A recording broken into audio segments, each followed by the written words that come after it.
warahmatullahi wabarakatuh. Waalaikumsalam warahmatullahi wabarakatuh. Selamat pagi Bapak Ibu. Pagi.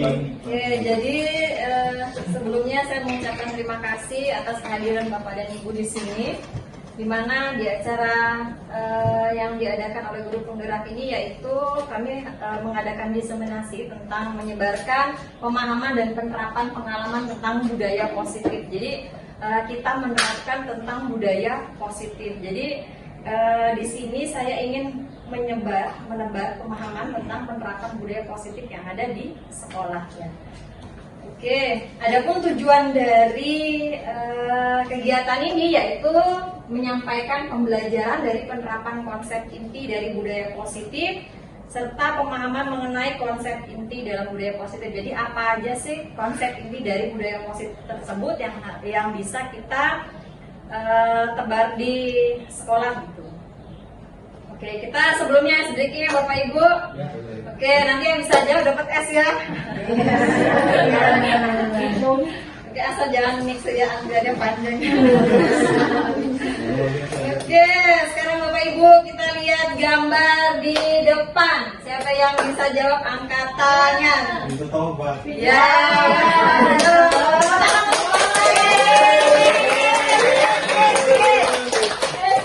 Satu ya, ini levelnya tak banyak. Kemudian yang kedua, ayo Bapak Ibu. Apa ya, huruf apa yang dia wajah pusat? Iya, benar.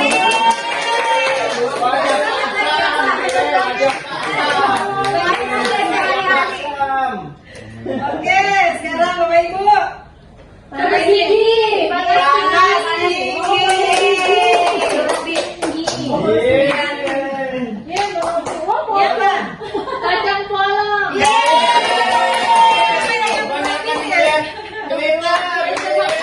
Ayo, pasti semangat aja. Karena ada yang gambar semua nih. Ini Pasukan. Mantap. Oke, jadi sekarang yang dapat S ini Pak Sam sama Bro Robi ya. Terima kasih Bapak Ibu, sudah selesai. Kemudian ada pun beberapa materi yang akan saya sampaikan di sini, yaitu tentang konsep inti budaya positif. Jadi ada beberapa konsep inti. Yang pertama yaitu disiplin positif. Ya, mungkin kalau misalnya kita di PMM di situ pasti ada kan Bapak Ibu yang terakhir, yaitu Bapak Ibu ingin memilih apa, rancangan kerja seperti apa, disiplin positif. Nah, sekarang kita akan bahas. Biasa kan Bapak Ibu milih, kemarin saya lihat ada yang banyak disiplin positif ya, seperti pada ya Pak. Iya. Disiplin positif ya.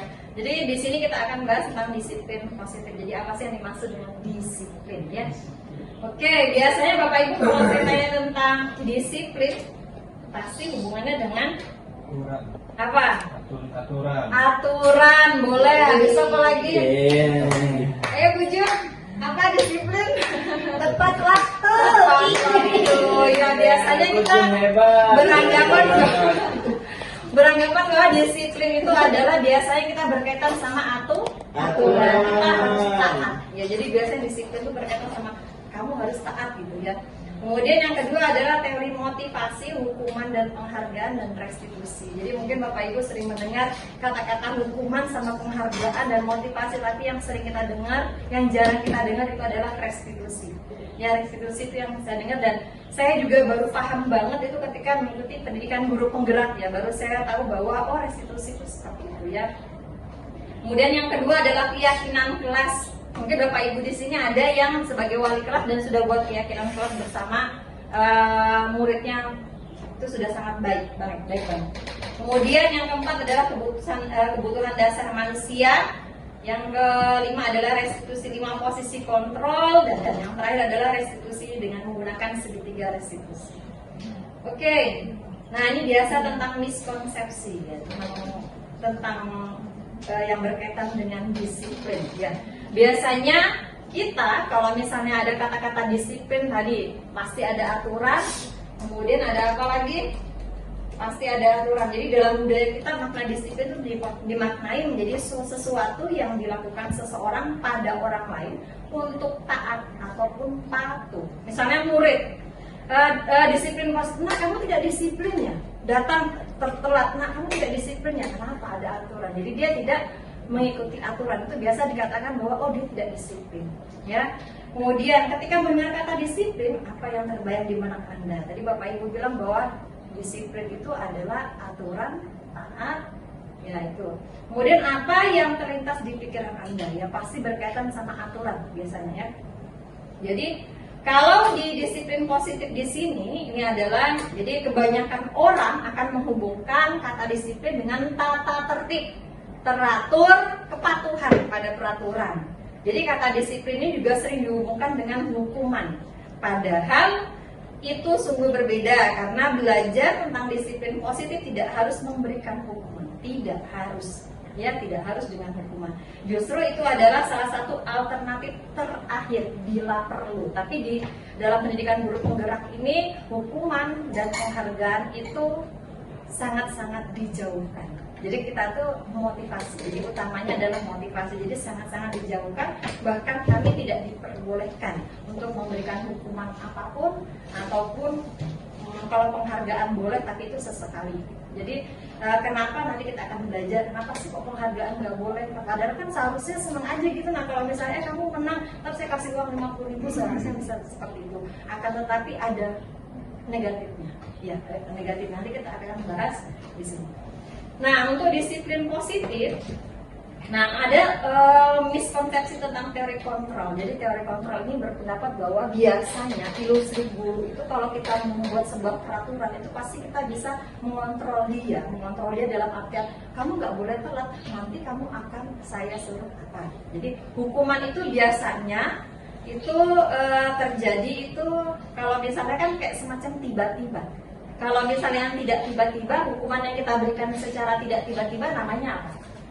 Kalau hukuman, nak kamu telat ya sana cabut rumput, atau nak kamu telat ya sana ambil sampah, hukuman. Oke. Kemudian kalau misalnya yang itu secara tiba-tiba, kalau yang tidak tiba-tiba namanya ada sudah di peraturan nih. Nah, kamu bawa HP ya? Oh kamu melanggar peraturan, kamu poinmu saya kurangi 50 poin. Itu namanya sanksi atau konsekuensi. Itu namanya bedanya hukuman dengan konsekuensi. Hukuman terjadi secara tiba-tiba. Tapi kalau ada peraturan, jadi itu tidak ada peraturan sebenarnya. Nyabut rumput kan apakah di peraturan Bapak Ibu ada? Tidak ada.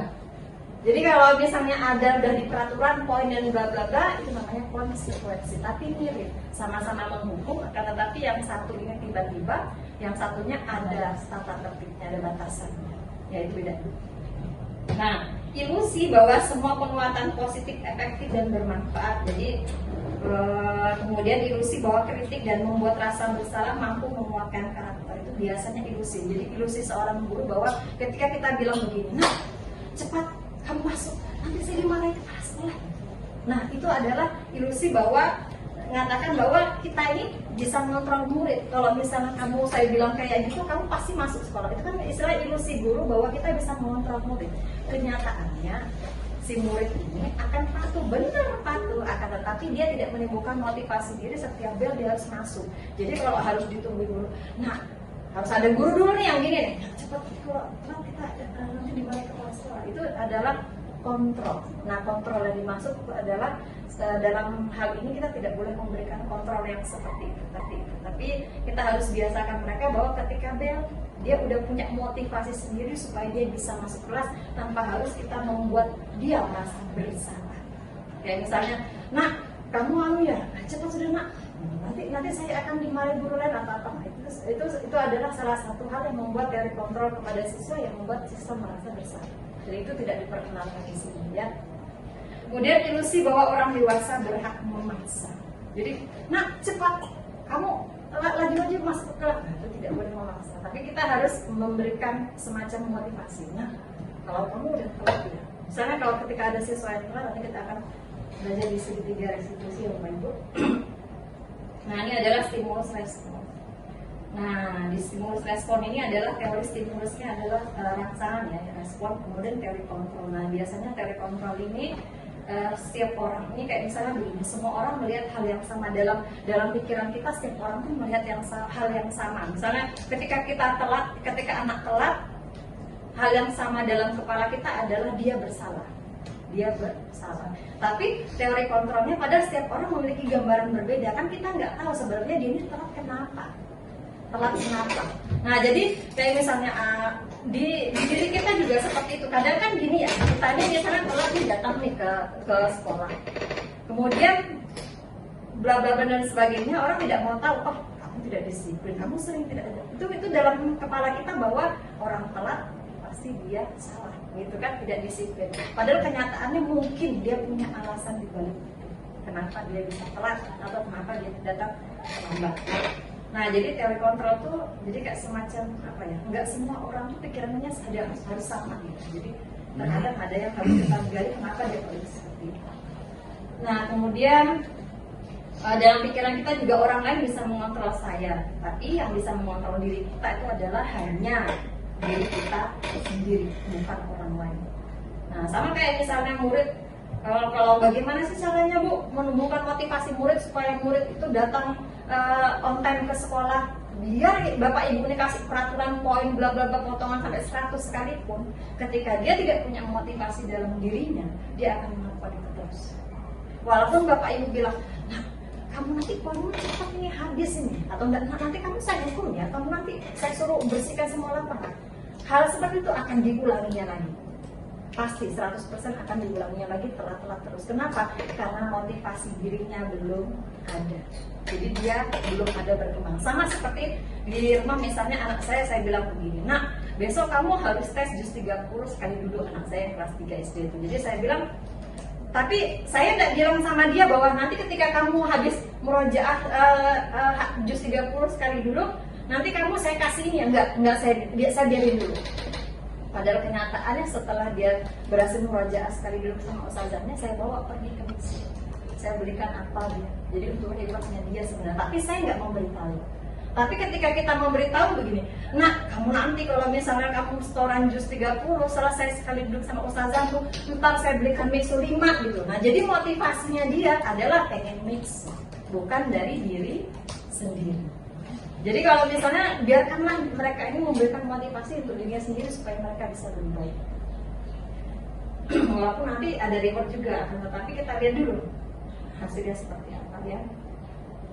Nah, disiplin positif di sini adalah tujuan dari disiplin positif yang diadakan guru penggerak ini adalah menanamkan motivasi yang ketiga pada murid-murid, yaitu untuk menjadi orang yang mereka inginkan dan menghargai diri sendiri dan nilai-nilai yang mereka percaya. Ketika murid-murid kita memiliki motivasi tersebut, maka mereka telah memiliki motivasi intrinsik. Nah, coba saya mau tanya, motivasi intrinsik itu apa ya Bapak Ibu? Dalam diri Ya, motivasi yang ada dalam diri. Kalau yang ekstrinsik, motivasi faktor luar. Contohnya dari orang lain. Contohnya lagi, dari guru, orang tua, hadiah atau penghargaan atau orang tua, atau karena takut hukuman. Itu motivasi ekstrinsik. Nah, tujuan kita di sini Bapak Ibu akan mengeluarkan motivasi intrinsiknya, walaupun itu butuh kesabaran banget karena tidak berlaku hukuman dan tidak berlaku penghargaan.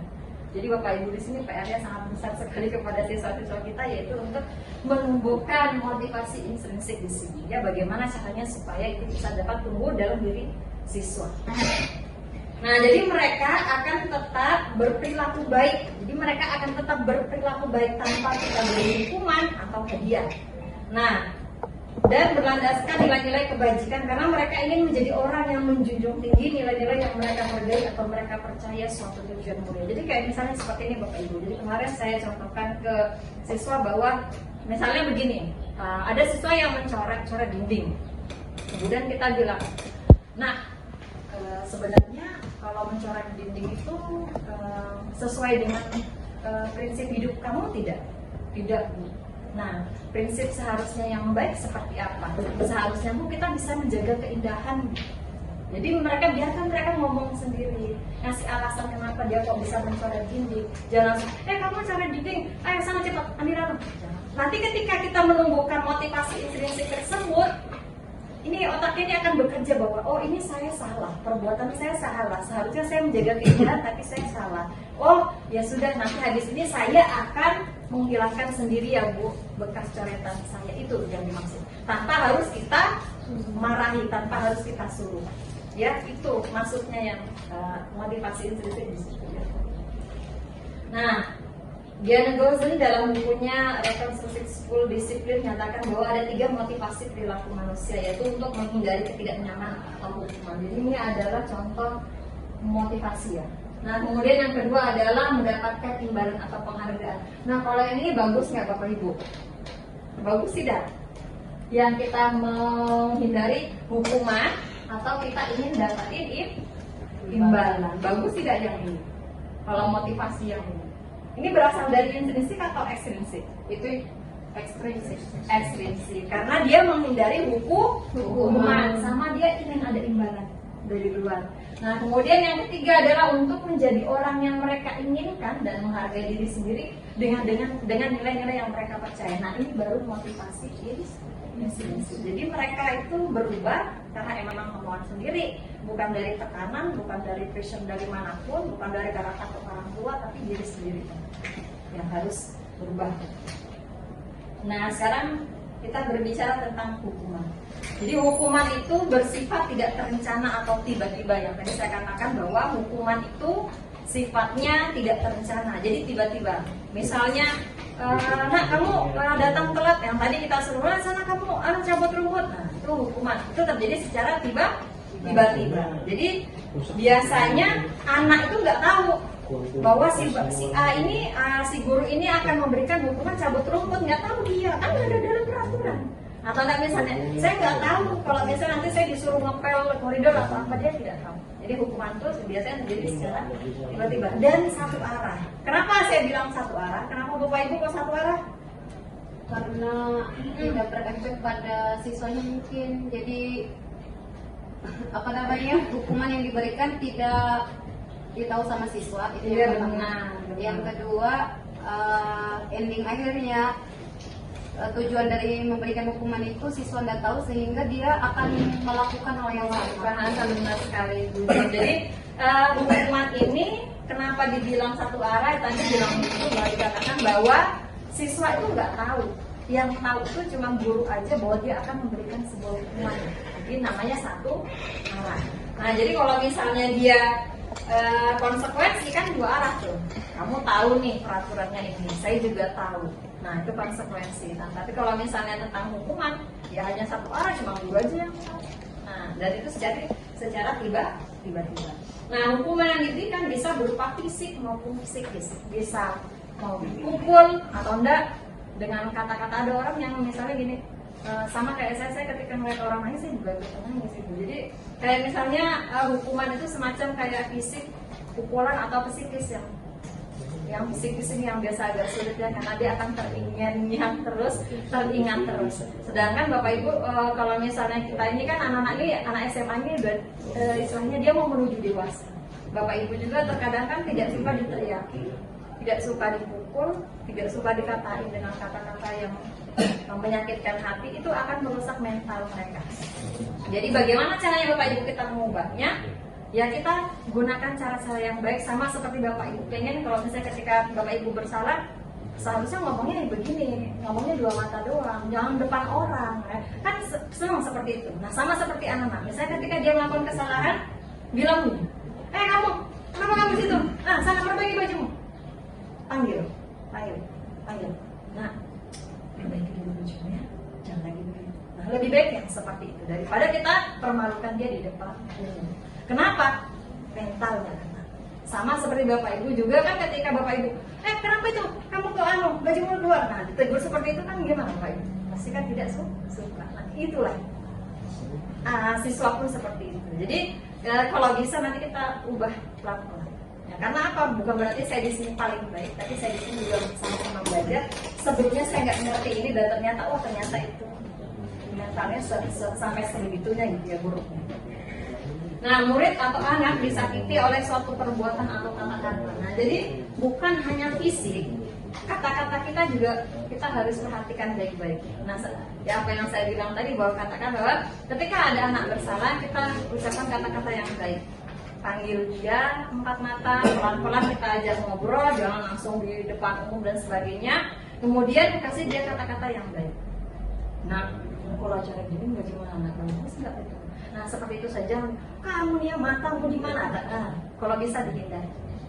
Kenapa Bapak Ibu? Mungkin dia nganggap biasa, tapi belum tentu itu terkadang. Nanti itu akan sama seperti kayak misalnya gini, kita dibilang bodoh sama bapak kita atau enggak ibu kita ya. Wah, mau nih goblok betul.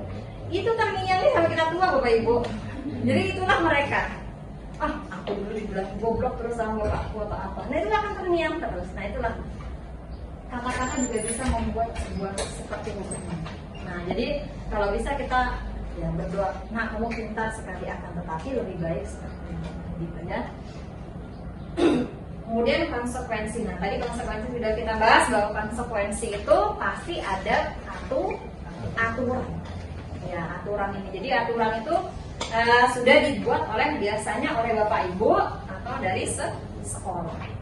Nah, jadi kayak misalnya begini. Misalnya setelah 3 kali tugas yang tidak diselesaikan pada batas waktu yang diberikan, atau murid melakukan kegiatan di luar kegiatan pembelajaran, misalnya ngobrol, maka murid tersebut akan kehilangan waktu bermain. Jadi kayak misalnya begini, kamu ngobrol terus ya, ya sudah kamu nanti istirahat, nggak boleh istirahat ya, kamu selesai itu tugasmu. Nah, itu konsekuensi. Ya, jadi bisa juga jadi kenapa kan kamu udah melanggar nih, nanti kamu nanti kamu udah tugasmu setelah istirahat, kamu di sini aja ya.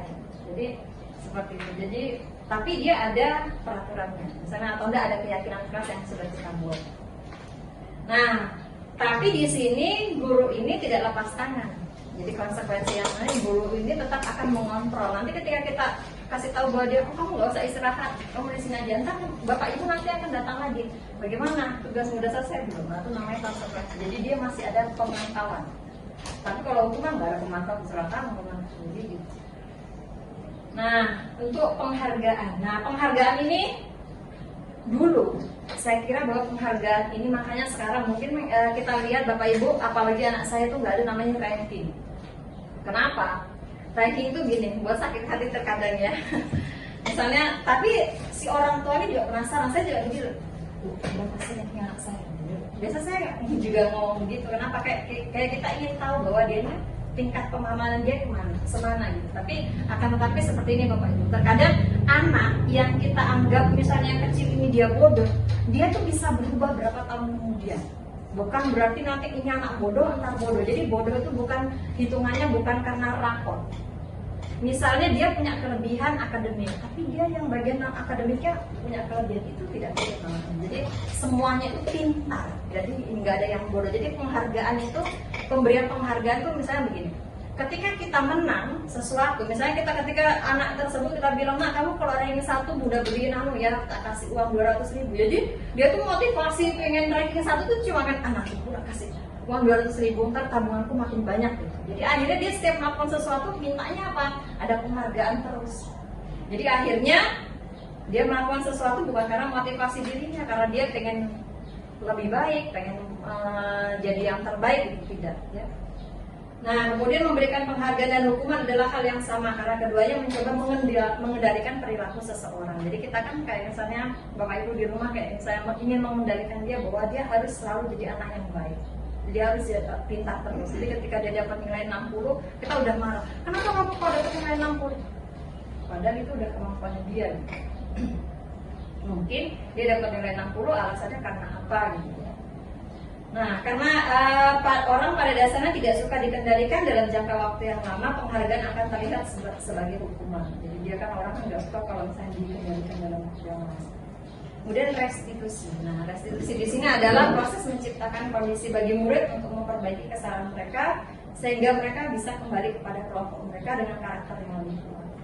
Nah, restitusi juga merupakan proses kolaboratif yang mengajarkan murid untuk mencari solusi.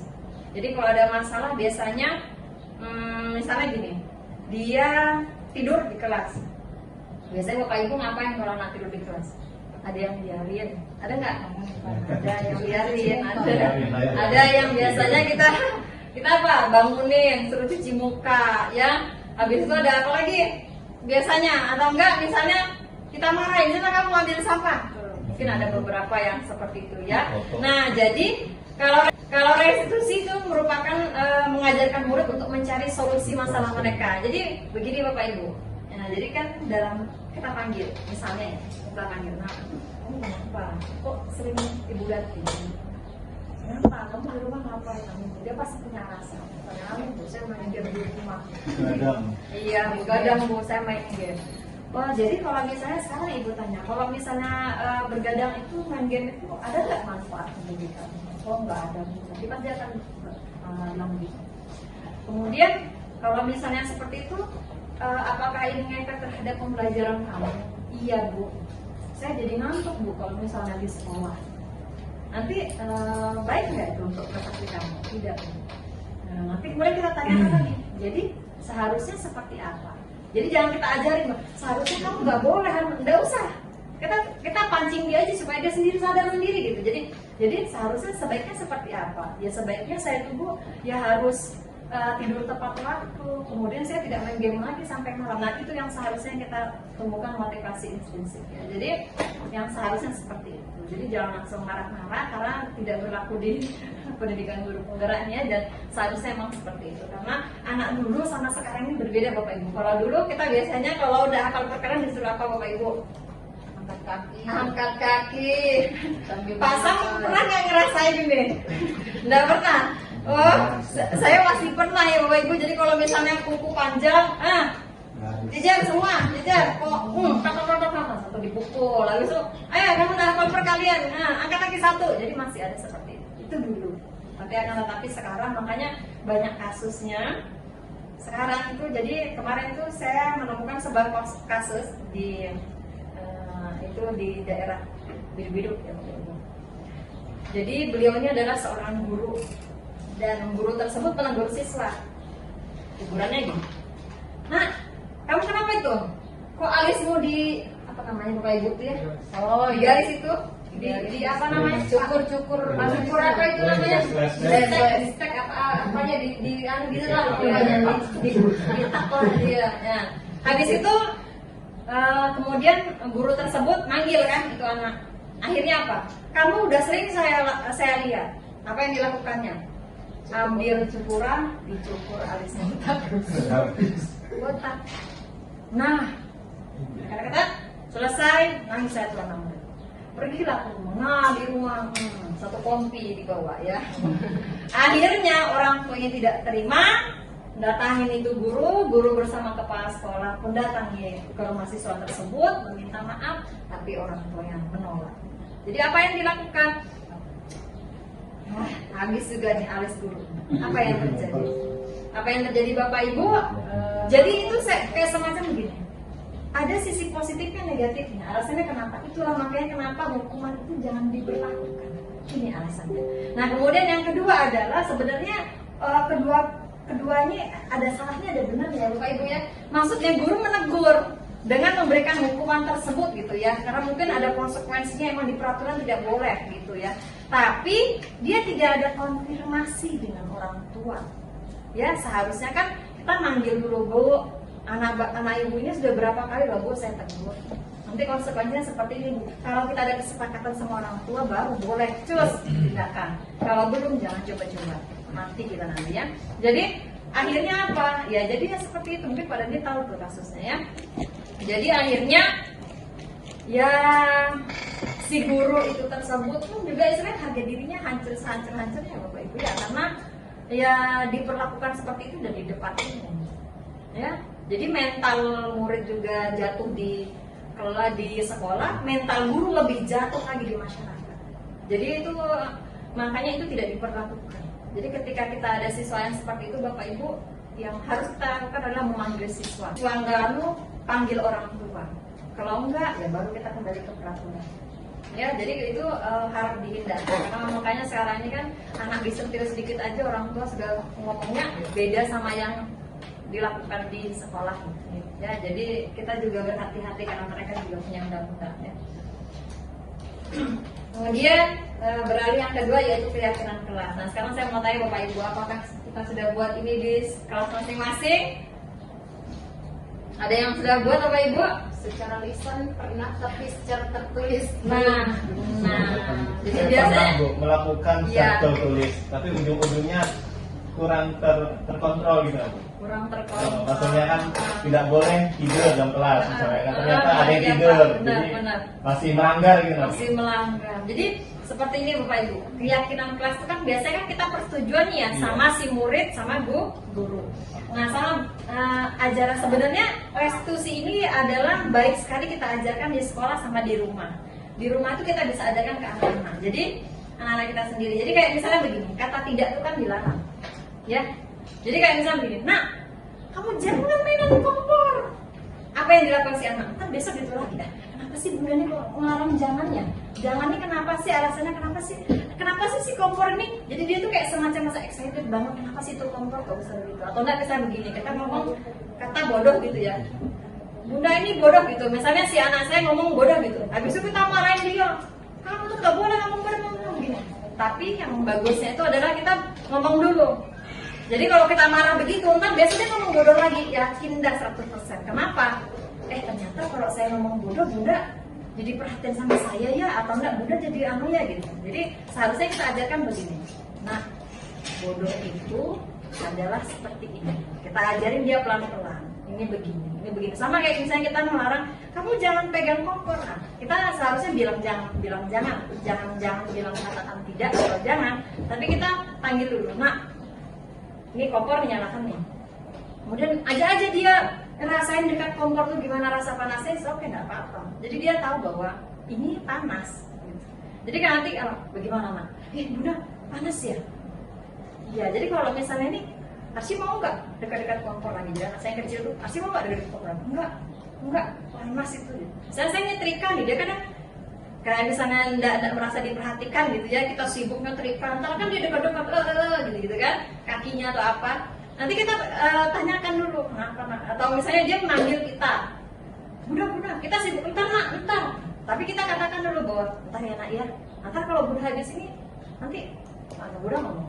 Atau enggak misalnya kita tidak punya uang, jangan bilang, Bunda enggak punya uang nak, nanti aja. Tapi kita katakan bahwa nanti ya nak ya, kalau ada rezeki, nanti Bunda belikan. Jadi kayak semacam keyakinan, jadi memberikan keyakinan juga. Nah keyakinan kelas ini sifatnya peraturan. Tapi Bapak Ibu, keyakinan ini kita bisa buat kata-kata yang lebih menarik. Nah, jadi kayak misalnya gini, kan kita bilang bahwa, nak, tidak boleh datang terlambat dan buang tidaknya ganti kata dengan datang tepat waktu. Jadi kan kalau misalnya buang sampah, tapi nak jagalah kebersihan. Nah itu lebih bagus. Nah jadi jangan bilang lagi tidak boleh buang sampah. Ya sebenarnya itu saya baru tahu juga ya di kata-kata seperti ini dia kelas dan yang dia tidak dibolehkan ngomong kata tidak. Ya jadi dia jagalah kebersihan. Nah gitu. Jadi bukan tidak boleh membuang sampah. Nah yang seharusnya tidak tampak seperti membuang sampah di kelas. Jadi tidak sampah. Jadi menjaga kebersihan itu misalnya tidak membuang sampah di kelas. Kemudian menghargai pendapat teman, misalnya acuh. Jadi kita bisa katakan bahwa keyakinan kelas kita dia menghargai pendapat teman. Kemudian tidak peduli. Nah, kita bisa buat keyakinan kelas itu berempati. Misalnya gini, individualis tidak mau bekerja sama, kita buat aja kerjasama atau kolaborasi. Ya. Kemudian berbohong, bilang aja jujur. Nah jadi keyakinan kelasnya boleh nggak Bu? Kita kayak buat peraturan sekolah, kan Bapak Ibu, peraturan sekolah kan banyak, tidak boleh merokok, rambut tidak boleh panjang sekali, lembar-lembar keyakinan kelas tidak boleh. Jadi kenapa alasannya tidak boleh banyak-banyak? Supaya itu diingat. Kalau banyak mereka nggak ingat, kalau sedikit mereka pasti ingat. Nah namanya keyakinan kelas itu biasanya tidak banyak supaya mudah diingat. Nah supaya mereka juga tahu bahwa oh ternyata kalau ibu itu keyakinan kelas saya yaitu adalah menjaga misalnya ketentraman kelas atau apa gitu. Jadi gitu. Ya jadi kalau misalnya ingin buat keyakinan kelas nanti Bapak Ibu buatlah dengan kata-kata yang bagus, misalnya yang tidak menggunakan kata-kata paksaan. Ya istilahnya kalau kita bilang tidak boleh buang sampah pasti ada konsekuensinya dan nanti kalau buang sampah kamu didenda ya. Tapi jaga kebersihan. Nanti kalau misalnya ketika mereka ada buang sampah gimana Bu panggil? Nah kalau buang sampah sesuai nggak sama keyakinan kelas kamu? Tidak Bu. Keyakinan kelas yang seperti apa itu? Menjaga kebersihan Bu. Nah sekarang kalau misalnya kalau buang sampah kan kamu harus jaga kebersihan teman ya. Nah sekarang bagaimana, apa yang harus kamu lakukan ya Bu? Nanti saya akan buang lagi sampahnya ke tempat sampah ya Bu, tanpa harus kita perintah buang sama sampahnya, kamu udah buang ya. Jadi itu menimbulkan motivasi instinktif ya. Jadi bisa nggak Bapak Ibu kita merubah pelan-pelan? Bisa. Insya Allah, semangat. Ya, ini bisa kita terapkan ke anak kita juga, dan saya juga belajar untuk terapkan pelan-pelan ke anak-anak saya. Jadi di rumah ya, jadi kita buat pelan-pelan. Kemudian kebutuhan dasar manusia. Jadi ada materi tentang kebutuhan dasar manusia. Sama seperti kita. Biasanya kita kebutuhan dasar, misalnya gini ya. Saya ini lagi sibuk nih. Budi nih misalnya, Budi bilang, misalnya Budi main saya nih. Ya saya otomatis marah balik. Kenapa? Saya lagi banyak tugas. Habis itu saya lagi punya masalah dengan misalnya dengan di rumah sama anak-anak atau suami, ternyata ditegur, ditolak. Oh, bangkitlah kemarahan kita gitu. Nah, sebenarnya kebutuhan kita itu apa tuh yang kayak gitu? Kita butuh dihargai, nah, kita butuh disayangi. Misalnya ketika kita ngomong, misalnya ini, kebutuhan dasar yang pertama adalah kebutuhan untuk bertahan hidup. Nah, kebutuhan untuk bertahan hidup, biasanya kebutuhan untuk bertahan hidup itu adalah bersifat misalnya kesehatan, rumah, dan makanan. Misalnya gini, anak-anak datang nih, nah kamu datang telat ya, kenapa kamu datang? Habis itu anak itu akhirnya mental, jadi Bapak Ibu, jadi mental. Kenapa? Ini lapar, habis marah-marahin lagi. Jadi dia bukan lagi sadar, tapi dia malah emosi. Kenapa? Ada kebutuhan dia yang kurang, bertahan hidup dia belum selesai. Jadi dia makin tambah emosi. Jadi mungkin Bapak Ibu misalnya ketika suatu saat menegur siswa, ada siswa malah tambah marah balik ke kita, ya ini alasannya. Ada salah satu kebutuhan dia yang tidak terpenuhi. Nah, kemudian yang kedua adalah kebutuhan kasih sayang dan rasa diterima. Jadi kebutuhan untuk disayangi dan diterima. Ada Bapak Ibu yang mungkin, dan insya Allah di sini tidak ada lah yang seperti itu ya. Kita misalnya begini, ada di kelas kita yang kamu cantik, kamu tak sayang, oh kamu juga ngapain sih kamu dekat? Ada yang seperti itu mungkin ya. Nah jadi kalau misalnya yang seperti itu, semua murid itu punya kebutuhan yang sama, disayangi. Jadi kita kalau bisa kita menyayangi ya sama, tanpa harus membedakan keras dan warna kulit, semuanya. Misalnya dari semuanya tidak boleh ya, karena apa? Semuanya punya kebutuhan untuk disayangi. Kemudian pengakuan atau penguasaan, nah diakui atas prestasi keterampilannya. Jadi misalnya ada anak yang melakukan sesuatu walaupun itu hal yang biasa saja, tapi kita harus bisa bilang menghargai. Hebat nak ya, kamu bisa nyongkel paku itu, padahal ibu aja nggak bisa. Jadi dia pengakuan. Habis itu nanti kapan-kapan kalau ketemu paku ada nggak termasuk lagi paku ini. Nah, gitu. Jadi kayak misalnya pengen dihargai atau pengakuan. Nah, kemudian ada kebebasan, tidak terlalu terpengaruh oleh orang lain, senang mencoba hal-hal yang baru dan menarik. Jadi ada anak-anak tuh yang pengen gini, bete Bu, saya di kelas Bu. Jadi dia pengennya apa? Kamu maunya apa? Saya pengen Bu, mainan di luar sana. Ayo. Gimana caranya? Karena ada salah satu kebutuhannya dia yaitu kebebasan. Ya, ada yang salah satu kebutuhan yaitu kebebasan. Kemudian ada kebutuhan tentang kesenangan. Jadi bagaimana caranya kita untuk memenuhi kebutuhan kesenangan? Sekali-kali Bapak Ibu kita ajak mereka ketika kita melakukan pembelajaran, kita ajak mereka untuk main game atau enggak ice breaking dan sebagainya yang buat mereka senang. Jadi jangan terlalu sama kamu duduk, catat sana sampai habis. Kan bosan nggak tuh? Jadi akhirnya ada yang play, ada yang ribut, ada yang tidur. Kenapa? Karena kebutuhan kesenangannya dia nggak terpenuhi. Ya, jadi makanya kenapa siswa itu terkadang melakukan hal-hal yang istilahnya di luar dari kendali kita, yang seharusnya yang kita bilang bahwa dia adalah siswa yang nakal. Kenapa dia nakal? Itu alasannya kita cari. Oh, berarti dari kelima kebutuhan ini ada yang kurang. Misalnya, ini si Farel ini, misalnya kita sering lihat dia bawa apa? Oh, baju dikeluarin. Atau enggak, misalnya sepatunya, entah topinya, saya sering berapa kali. Iya, nah kita coba sekali-kali Bapak Ibu kita panggil dia. Habis itu kita tanyakan kenapa sih alasannya Farel? Kenapa? Keren Bu. Nah, keren, atau apa? Nanti biar kita kasih, jadi kita ngomong pelan-pelan. Biasa anak yang seperti itu kalau kita marahin, ntar besok, enggak usah itu kan besok, ntar menit aja dikeluarinnya lagi. Kenapa? Nanti aku kalau misalnya dikeluarin lagi, ntar saya dipanggil lagi sama Pak Dayat kan, jadi saya diperhatiin dong sama Pak Dayat. Nah, karena dia butuh ini apa namanya kasih sayang. Ya, biasa nelayan seperti itu kurang kasih sayang. Oh iya Bapak Ibu, ya kan? Kadang seperti ini Bapak Ibu. Anak-anak yang kurang kasih sayang itu biasanya dia banyak melakukan hal-hal yang negatif. Kenapa? Karena dia butuh kasih sayang. Mungkin kasih sayang itu tidak didapatnya di rumah. Jadi dia di sekolah melakukan hal-hal yang membuat orang negur dia, perhatian, fokus ke dia. Kenapa? Karena dia tidak dapetin kasih sayang di rumah. Caper, benar. Jadi caper. Jadi dia kayak bisa melakukan hal seperti itu. Biar aja lah aku coret-coret atau pinta kan udah lama ditegur sama Bu Frida nah gitu. Jadi ada hal-hal yang karena apa? Dia mungkin di rumah dia kurang kasih sayang. Jadi dia melakukan hal-hal seperti itu di sekolah. Ya. Kemudian restitusi 5 posisi kontrol. Jadi ada restitusi, kita kembali ke restitusi lagi. Jadi di restitusi ini ada restitusi penghukum. Nah, penghukum ini biasanya dia bersifat fisiologis untuk bertahan hidup, misalnya kesehatan rumah dan makanan. Jadi penghukum ini biasanya kita lakukan yaitu ketika kita melihat sesuatu atau anak yang melakukan tindakan di luar dari yang kita yakini gitu atau enggak peraturan. Nah, untuk posisi kontrol penghukum ini biasanya kan anak telat. Sana kamu langsung sana bersihkan lapangan sana disapu. Nah, kan itu penghukum.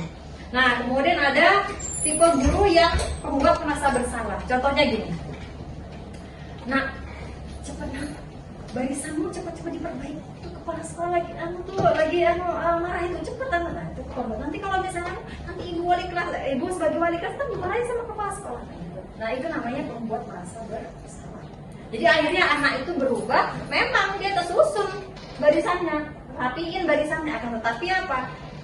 Tapi dia tidak melakukan berdasarkan motivasi dirinya. Jadi dia melakukan hal itu karena dia merasa supaya aku melakukan hal itu supaya guru saya tidak dimarahi lah. Jadi dia si guru ini memberikan rasa merasa bersalah untuk si dosen. Kemudian teman. Nah, nih Bapak Ibu mungkin banyak yang di sini sebagai memposisikan diri sebagai teman. Jadi kalau ada telat begini nih. Sebagai teman. Nak, kenapa kamu telat? Maaf Pak. Karena itu Pak, tadi Pak nggak main game Pak. Ya sudah. Nah, jangan kayak gitu lagi ya. Sangat cepat selesai sana kamu ke kelas 1, 2, 3, 4, 5.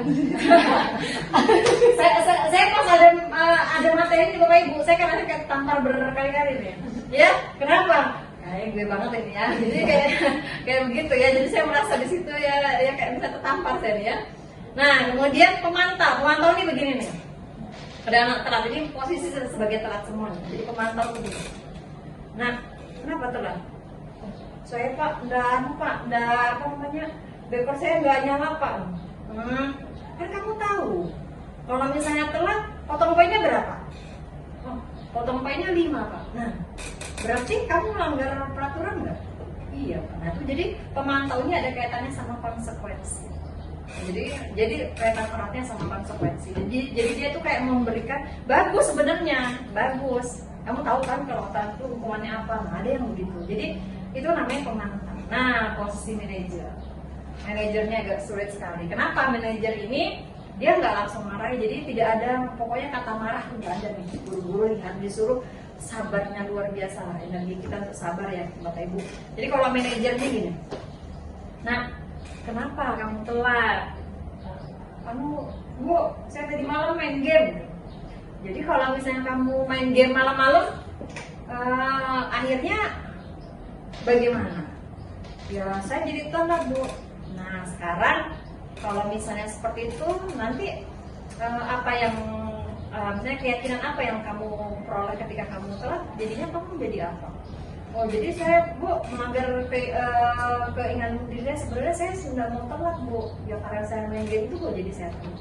Nah kalau seperti itu apa yang harus kamu lakukan? Jadi kayak misalnya gini, dia punya masalah tapi dia sendiri yang harus menyelesaikan masalah. Jangan guru yang menyelesaikan. Jadi dia harus berpikir sendiri, oh saya harus menyelesaikan masalah saya, berarti saya besok harus jangan telat lagi. Supaya apa? Kan itu nggak sesuai sama prinsip saya. Seharusnya saya kan punya prinsip saya tidak boleh telat. Jadi hal yang seperti itu. Jadi manajer ya. Oke, kemudian ke restitusi atau segitiga restitusi. Nah, ini segitiga restitusi ini adalah terakhir ya Bapak Ibu. Jadi segitiga restitusi ini adalah hal yang harus Bapak Ibu lakukan di sekolah, yaitu dengan menerapkan konsep segitiga restitusi. Nah, segitiga restitusi ini ada beberapa tahapannya. Yang pertama yaitu menstabilkan identitas. Kita bisa gunakan kata-kata ketika ada murid kita yang bersalah. Misalnya Pak Bu Robi misalnya ketemu sama ada anak-anak yang berbuat masalah, misalnya dia kelai atau apa. Nah, itu kita coba dulu misalnya dengan kata-kata yang agak lembut. Makanya di sini contohnya Bapak Ibu tidak dapat kasar di sini. Misalnya dia bersalah nih, telat nih, kita bilang nggak apa-apa. Berbuat salah itu tidak apa-apa. Saya dulu juga pernah begitu kok. Nah, itu bisa gunakan kata-kata seperti itu. Jadi kayak semacam begini. Jadi dia tuh nggak merasa aku sendiri yang paling tertekan gitu ya. Atau enggak aku sendiri, ternyata aku terlalu bodoh gitu ya. Atau aku terlalu nakal banget gitu. Jadi jangan buat dia merasa bersalah. Tapi kita katakan bahwa saya juga pernah melakukan kesalahan seperti ini. Jadi anak itu tidak merasa tertekan ya. Atau enggak gini, Bapak Ibu tidak tertarik mencari siapa yang salah, tapi Bapak Ibu ingin mencari solusi dari permasalahan ini. Bisa menggunakan kata-kata seperti itu. Atau kamu berhak merasa begitu, akan tetapi, jadi bisa begitu ya. Jadi apakah kamu sedang menjadi teman yang baik buat dirimu sendiri? Jadi bisa dengan kata-kata menstabilkan identitas supaya murid tidak merasa terpressure, jadi tidak merasa tertekan ya. Kemudian yang kedua adalah validasi tindakan yang salahnya. Jadi baru di sini kita tanya tentang validasinya. Kenapa sih kamu kok seperti itu? Jadi tapi kata-katanya tidak kasar itu. Kalau kita kan, kenapa kamu kok telat? Jadi tidak menggunakan kata-kata seperti itu. Tapi kita tanyakan bahwa padahal kamu bisa melakukan yang lebih buruk dari ini ya. Misalnya kamu telat nih, dia ini sudah datang nih telat. Misalnya ada tadi kayak misalnya saya mengawas ada anak yang datang jam 8. Jadi kita tanyakan bahwa padahal kamu bisa melakukan yang lebih buruknya. Misalnya kalau telat jam 8 nih Bapak Ibu, kalau lebih buruknya seperti apa? Datang di atas jam 8. Di atas jam 8. Atau malah dia tidak datang sama sekali, benar. Jadi kalau misalnya kita marahin langsung, kamu kan datang jam 8, udah tahu kayak gitu, datang jam 8 lagi. Nah, terlambat. Besoknya benar, besoknya dia terlambat tidak mau tidak mau masuk. Kenapa? Dimarahin ya, takut dimarahin, habis itu dipermalukan di depan orang banyak. Jadi dia padahal dia bisa melakukan, jadi kita gunakan kata-kata padahal, tidak apa-apa misalnya gini. Nah, jadi kenapa? Jadi padahal kamu bisa melakukan lebih buruk dari hal ini. Jadi kemudian kamu pasti punya alasan mengapa melakukan hal itu. Jadi kita ngomong pelan-pelan. Kemudian kamu patut bangga pada dirimu sendiri karena kamu telah melindungi sesuatu yang penting buat kamu. Kalau tidak, kamu boleh mempertahankan sikap itu, tapi kamu harus menambahkan sikap yang baru, yaitu sikap titik disiplin atau apa yang bisa. Kemudian tentang menanyakan keyakinan, ini adalah tahap terakhir dari segitiga restitusi, yaitu menanyakan keyakinan. Coba. Jadi kita ini kayak menganggap mereka ini, misalnya ada murid yang bermasalah, kita ajak dia diskusi supaya dia tahu akan kesalahannya. Jadi kayak gini, apa bayangan kita tentang kelas yang ideal? Atau gini, kamu mau jadi orang yang seperti apa? Saya mau jadi orang yang baik, saya seperti ini, seharusnya saya tidak berkelahi, cuma karena sih hubungan saya tonjok dia gitu. Tapi nanti dia tidak apa-apa, dia biar aja ngomong. Nah, seharusnya kamu seperti apa ya? Seharusnya saya bisa lebih sabar, saya nggak nonjok dia seharusnya, tapi karena saya emosi. Baik Bapak Ibu, jadi tadi adalah contoh dari penerapan segitiga restitusi yang sudah saya lakukan. Sebenarnya ini ada 2 kasus Bapak Ibu. Kita lihat kasus yang berikutnya ya, sebentar saja. Jadi kasus yang mohon maaf ini kalau kebanyakan baca skrip memang tidak mampu saya jadi artis ya. Saya ingin membahas sesuatu yang terjadi tadi. Saya melihat ada yang terlibat dalam perkara di kelas ya. Iya Bu. Terima kasih yang malam berdua lagi. Kalau ada ini jangan. Jadi kamu si Ayu di situ sama si Ana. Cocok juga orang yang baik sama ya. Yang baik yang apa dia sih? yang paling Baik, Hairil.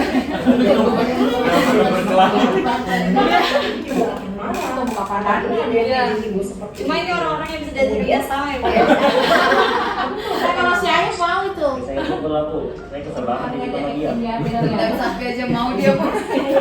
Bagaimana mungkin bisa menjelaskan apa yang terjadi di kelas tadi sehingga terjadi perkelahian di kelas. Saya membalas pukulan Ayu. Apa itu? Baik Helmi, kita akan menyelesaikan masalah ini ya. Nah, kalian pasti punya alasan masing-masing mengapa kalian melakukan hal itu. Nah, sekarang Hairil, kita lihat lagi. Tidakkah kamu yang memukul Helmi di kelas? Apakah tindakan itu sesuai dengan Maaf ya, Bapak Ibu, keyakinan ini kelas bukan atau prinsip kamu tidak? Tidak Bu, tindakan saya memukul Helmi tidak sesuai dengan keyakinan kelas dan prinsip saya. Nah, sekarang Helmi, Polos. kamu yang mengejek Hairil di kelas, apakah tindakan kamu itu kira-kira sesuai dengan keyakinan kelas atau prinsip kamu? Tidak Bu, tindakan saya lebih saya Kira-kira sama Januar ini tadi. sesuai dengan keinginan kamu. Saya sebenarnya sangat menghargai orang lain Bu. Mungkin saat itu saya terbawa emosi karena diajak Helmi, jadi saya tidak menunjukkan sikap itu Bu. Jadi Helmi, kira-kira keyakinan atau prinsip mana yang kurang sesuai dengan keinginan kamu? Saya sebetulnya tidak suka meremehkan atau memukul orang lain Bu. Mungkin saat itu saya refleks karena dipukul. Jadi pada saat itu saya menunjukkan sikap itu. Oke, baiklah. Jadi kalian meyakini tidak bahwa menghargai orang lain dan tidak suka meremehkan orang lain itu penting untuk kalian? Yakin lah Bu. Iya, setuju. Nah, kita perlu menghargai orang lain dan tidak boleh meremehkan orang lain ya. Namun, ada juga keyakinan yang kita sepakati yang perlu kita jalankan apabila kita sedang marah, bukan? Apa yang bisa kalian lakukan untuk memperbaiki situasi ini? Saya bisa minta maaf Bu kepada Helmi dan teman sekelas karena sudah memukul dan mengganggu pelajaran. Saya juga berjanji untuk tidak memukul lagi jika ada masalah Bu. Ya, itu langkah yang baik, Hairil. Bagaimana dengan Helmi? Apa yang bisa kamu lakukan untuk Nah, itu adalah contoh dari segitiga restitusi ya Bapak Ibu. Nah, sekarang saya ingin menanyakan Bapak Ibu, bagaimana menurut Bapak Ibu pentingnya segitiga restitusi ini kita buat di sekolah ini. Jadi bagaimana Bapak Ibu, saya ingin sharing sama Bapak Ibu, misalnya ada pertanyaan atau apa tentang pentingnya segitiga restitusi. Sebenarnya disiplin positif ini yang paling intinya itu adalah penerapan segitiga restitusi yang tadi ada menstabilkan identitas, validasi tindakan, sama yang terakhir ya. Jadi bagaimana Bapak Ibu, apakah kita bisa untuk merubahnya? Kita mungkin bukan berarti saya di sini paling baik, tapi saya juga belajar untuk merubah. Jadi sama-sama kita jangan lagi melakukan hukuman, tapi kita harus buat yang pertama tadi teori kontrol, ada yang guru yang sebagai penghukum, itu kita hindari sekarang. Kemudian yang kedua adalah guru sebagai pemantau, coba kita hindari juga. Kemudian ada guru yang membuat untuk merasa bersalah siswa, juga kita hindari. Kemudian ada juga guru yang sebagai teman, kamu terlambat, tidak apa, langsung masuk kelas lain. Itu juga ada yang seperti itu, kita hindari. Yang bagus adalah guru yang sebagai manajer, di mana seorang guru yang sebagai manajer itu yang saya contohkan tadi, ketika ada anak yang datang terlambat, jangan tiba-tiba kita langsung, nak, sini dulu kamu, saya hukum kamu sana, bersihkan anak. Tidak, tapi kita panggil dulu, dia pasti punya alasan. Nak, kenapa? Kok kamu telat, kenapa? Bu, karena ini begini. Nah, sekarang saya tanya, kalau itu sesuai nggak nak sama disiplin tentang keyakinan kamu bahwa kalau telat itu baik?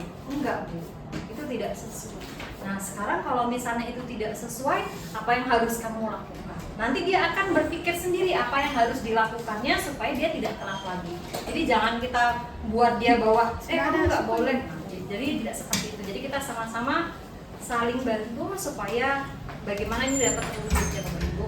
Nah sekarang silakan apabila Bapak Ibu ada yang ingin bertanya, silakan Bapak Ibu bertanya. Mungkin apabila saya tidak bisa menjawab, bisa teman-teman lain jawab. Bu, saya bertanya. Ya silakan Pak Dayat. Ya, baik Pak Bu. Mungkin lebih ke peran ya. Iya. Jadi peran saya kan sebagai kesiswaan. Siswaan. Kesiswaan itu identik ya, stigmanya itu biasanya orang berpikir orangnya keras, habis itu suka memberi hukuman dan seterusnya gitu ya. Dan bahkan juga ada beberapa siswa kalau misalnya pernah saya dengar siswa mengatakan, kesiswanya ndak sangar gitu kan, gitu kan, menganggap jadi identik ya kesiswaan tuh sangar ketika dia pemarah dan seterusnya gitu ya, maka dia disegani gitu lah. Kadang seperti itu ya anggapan.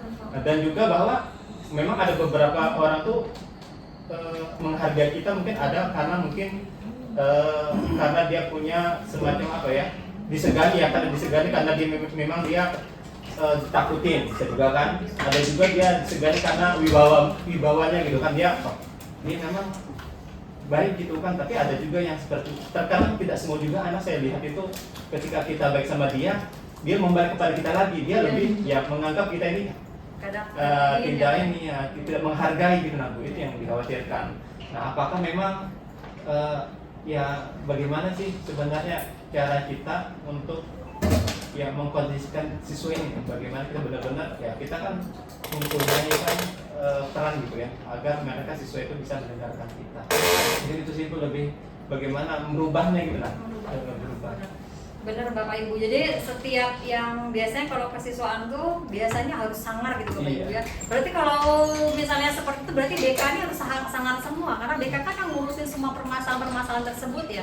Jadi tapi kenyataannya BK itu nggak seperti itu, wajahnya nggak perlu sangar, tapi permasalahan bisa selesai dan mereka bisa istilahnya senang gitu. Nah jadi yang harus kita tanamkan ke image mereka bahwa tidak semua ketika kita salah, ketika anak salah itu harus dihukum. Jadi nanti Pak Dayat sudah sangat bagus. Jadi kita nggak apa-apa Pak, Bapak dengan kepribadian Bapak. Jadi yang seharusnya seperti itu udah sangat baik sekali. Akan tetapi kita langsung ke siswanya. Jadi ketika ada masalah atau apa, nanti kita ngomong pelan-pelan. Insya Allah mereka paham bahwa kesiswaan itu tidak harus sangar. Kan kesiswaan itu adalah salah satu tempat untuk mereka misalnya ingin bercurhat tentang bagaimana caranya, misalnya dari perilaku mereka atau misalnya bagaimana caranya bisa mengembangkan potensi akademik atau non akademik mereka. Jadi sebenarnya seperti itu, tapi akan tetapi karena yang dulu-dulu memang kan lebih banyak stigmanya dulu tuh kalau kesiswaan sangar dan apa-apa selalu kata-kata disiplin tuh selalu kalau salah kamu kena hukum. Nah begitu. Jadi tidak apa-apa Pak Dayat, jadi silakan Bapak dengan pribadi Bapak sendiri, Bapak tidak harus menjadi orang lain. Silakan Bapak menjadi pribadi Bapak sendiri, dan kita memang harus ajarin anak itu tidak bisa instan supaya mereka paham bahwa segala sesuatu itu tidak harus keras, tapi perlahan juga bisa mengubah kamu gitu. Kayak misalnya kita pengen ngajak mereka disiplin kan tidak harus pakai marah-marah, kita bisa membuat mereka lebih disiplin. Jadi tidak apa-apa Pak Dayat, tidak harus merubah harus jadi yang sangar, tidak. Silakan Bapak dengan cara Bapak, asal akan tetapi satu tujuan kita sama-sama yaitu memunculkan motivasi intrinsik siswa. Itu sebenarnya yang kita ingin tampilkan. Jadi tidak harus sangar, tidak harus apa, karena yang sejatinya adalah guru yang mampu memunculkan motivasi intrinsik siswa itu adalah guru yang hebat. Kenapa? Merubah karakter anak itu tidak mudah Bapak Ibu. Tapi membuat mereka nyaman di sekolah itu sulit sekali. Dan tahapannya itu banyak sekali yang harus kita tahu. Bapak Ibu sudah diajarkan tadi bahwa saya sudah memberikan memberikan materi bahwa setiap orang punya kebutuhan. Dan kebutuhan itu yang biasanya karena 5 kebutuhan tadi ada yang kurang, jadi murid itu membuat dia menjadi merasa, misalnya di rumah tadi saya bilang, katakan bahwa di rumah dia tidak menemukan disayangin sama orang tuanya sibuk sama bekerja. Dia tidak menemukan istilahnya, aku nih kayak misalnya dipanggil ngomong berdua tuh nggak pernah orang tua saya perlakukan. Jadi ketika waktu di sekolah, ya apa? Keluarin si Farel nih ya, biasanya nih ya. Farel nih, keluarin. Entar kan ada Budi. Farel sini. Masukkan baju. Dia nyari perhatian. Kenapa? Karena dia butuh kasih sayang. Jadi itu adalah salah satu hal yang dilakukan anak-anak karena dia kurang dari 5 kebutuhan tersebut. Jadi ada juga anak-anak ini tidur, Bapak Ibu. Kalau Bapak Ibu ajak main mereka gak bakal tidur. Nah berarti apa yang kurang dari dia? Kebutuhan untuk bebas atau kebutuhan untuk dia kesenangan. Kenapa? Saya itu pengen senang kalau belajarnya monoton begini. Kayak apa? Saya nggak tidur ya pasti saya tidur. Nah jadi kita lagi introspeksi. Jadi kurikulum merdeka ini sebenarnya Bapak Ibu bukan memerdekakan anak dalam hal artian mereka mau sepuas-puasnya, tidak. Sebenarnya kita ini dalam filosofi Ki Hajar Dewantara, kita ini adalah guru ini fungsinya adalah menuntun kodrat anak. Anak itu punya keistimewaan masing-masing, kita tuntun. Bagaimana caranya? Ya kita lihat dia punya kemampuan di mana. Makanya sekarang ada yang namanya modul terdiferensiasi, pembelajaran terdiferensiasi itu kan mencari tahu dia itu pintarnya di mana. Oh dia nggak suka, misalnya si anak ini bete ini, bapak ini jelasin atau udah suruh nyatat terus, anak ini tidur, nyata tidur. Kenapa? Lah saya nggak terpenuhi kebutuhan saya yaitu kesenangan. Jadi misalnya kalau bapak ibu ajakin, ayo nak kita main game dulu ya, seperti misalnya Pak Syam ngajak main game, kan matanya harus ngotot begini tuh ngeliat game tuh ya. Jadi kalau enggak kan dia malu ketinggalan atau apa ya. Jadi dia butuh kesenangan. Jadi setiap perlakuan anak kita harus tahu. Jadi kita harus mencari tahu. Jadi makanya kita ini istilahnya pembantu anak murid lah sebenarnya ya. Tapi tugas kita adalah menuntun. Nah, jadi memang sulit Bapak Ibu kita menentukan minat siswa itu dari satu kelas 36 orang. Kan kita nggak ada yang tahu tuh dia pintar kinestetik, dia pintar misalnya dia pintar yang bagian visual atau dia pintar audio visual, kita nggak ada yang tahu. Nah, jadi kita ini disuruh untuk membuat sebuah pembelajaran yang semuanya itu bisa tercakup. Jadi nggak hanya visual, sini nah nonton nah, sini nonton, itu yang visual aja yang seneng. Nah yang kinestetik ya tidur. Nah jadi kalau misalnya gimana, habis ini ayo coba sekarang siapa yang bisa menyimpulkan. Ini ada misalnya kasus ini, ayo coba siapa yang kinestetik itu seneng. Saya Bu maju kan dia pengen, ada yang namanya kebutuhan ingin penguasaan, pengen dihargai. Jadi Bu saya walaupun itu salah nggak apa-apa. Kenapa? Dia pengen memunculkan rasa ingin dihargainya, ingin kemampuan aku loh, kemampuan saya. Walaupun misalnya sama Prabu kita bilang hebat kamu, ntar besok-besok nggak bakalan ada anak yang tidur di kelas. Saya jamin Bapak Ibu, apabila 5 kebutuhan itu terpenuhi di mereka. Jadi di sini mari kita belajar untuk merubah konsep kita yang awalnya kita misalnya melakukan pembelajaran, kenapa kok bisa ya? Saya kalau masuk kelas ini kok anak-anak pada tidur ya? Kita koreksi diri masing-masing. Oh berarti saya kurang di sini. Oh kita kurang di sini. Kenapa ya dia kok ketika saya masuk dianya kok nyoret-nyoret buku terus? Atau enggak dia gambar terus? Berarti dia kan pingin itu. Ada Bapak Ibu yang pengen ngajak istilahnya buat pembelajaran yang pengen supaya dia ini tampil di depan atau enggak pakai menggambar atau gimana, atau nanti misalnya gini, Nana ada yang tahu nggak bagaimana sih gambarnya sel itu? Nah senang tuh anak-anaknya begitu tuh. Nah nanti dia akan menggambar ini bu, bisa dia presentasi dan sebagainya. Kenapa? Makanya Bapak Ibu terkadang penilaian somatik bagi siswa itu tidak harus ada dengan angka. Kita bisa menilai mereka dengan kinestetiknya atau psikomotornya dan sebagainya. Kenapa? Ada anak yang kognitifnya rendah, tapi psikomotornya luar biasa. Ada anak yang tidak bisa visual, tapi namanya kinestetiknya dia tinggi sekali, ada yang seperti itu. Saya pernah menemukan siswa, jadi dia ini kalau misalnya saya bilang dia agak kurang-kurang lah. Nah, jadi dia ini agak kurang lah kalau saya bilang. Tapi ketika saya hadapkan berapa mikroskop gitu, jadi ada mikroskop, ada 8 mikroskop, itu saya kasih waktu 1 menit untuk bisa ketemu preparat gambarnya. Dia paling cepat dan paling tepat untuk dapat menemukan gambar tersebut. Padahal kalau disuruh dia, nah begini Bapak Ibu, tapi kinestetiknya luar biasa, cepat sekali. Setelah itu saya motivasi, kamu hebat ya nak. Habis itu Bapak Ibu, besok dia kalau saya suruh presentasi, hebat, menguasai semua materinya. Kenapa? Karena kita, kamu hebat ya nak ya, kamu ada. Jadi kalau misalnya minimal kita ini kan kita ngomong hebat aja itu nggak perlu duit ya. Kita katakan mereka kamu pintar tapi tidak perlu duit, kita ngomong aja kamu hebat lah. Jadi itu akan menimbulkan motivasi dirinya. Nanti habis ini kalau setiap ada jamnya Bu Pili saya senang deh kayaknya. Itu pasti. Jadi kita jadi guru yang dirindukan. Jadi guru yang dirindukan itu sangat sulit Bapak Ibu. untuk nungguin, dan mereka pun senang. Jadi kalau misalnya kita dulu sekolah kan pasti ada kata, saya pengen pelajaran cepet-cepet, pelajaran biologi, kenapa gurunya menyenangkan? Ya jadi kenapa? Karena kita connect sama dia gitu. Jadi nah yang guru yang seperti itu sangat sulit sekali. Saya pun juga sangat sulit. Nah kenapa? Karena setiap orang tuh punya kemampuan kompeten yang berbeda. Saja Bapak Ibu, mungkin di sini Bapak Ibu ada yang bisa menyimpulkan bagaimana materi tentang budaya positif kita hari ini.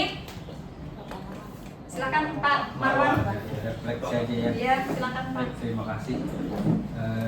Dari melihat apa yang disampaikan oleh Ibu tadi, saya dapat melihat tentu kita bersyukur kita dapat menambah ilmu ya, ilmu tentang bagaimana seorang guru mensikapi terhadap kesalahan siswa. Nah, di antara 5 kontrol yang tadi yang sudah disampaikan, yang menarik dan mungkin perlu kita upayakan bagaimana kita menerapkan kontrol yang menurut saya tepat itu diantaranya kontrol sebagai seorang manajer, dan itu sangat membantu anak dan menolong anak bukan hanya jangka pendek tapi membantu dia untuk merubah sikap untuk jangka panjang. Dan kalau sudah berubah jangka panjang tanpa disuruh, tanpa dihukum pun insya Allah dengan sendirinya dia akan berubah. Mungkin itu dari refleksi dari kami. Terima kasih. Ya terima kasih Bapak Ibu, kita berikan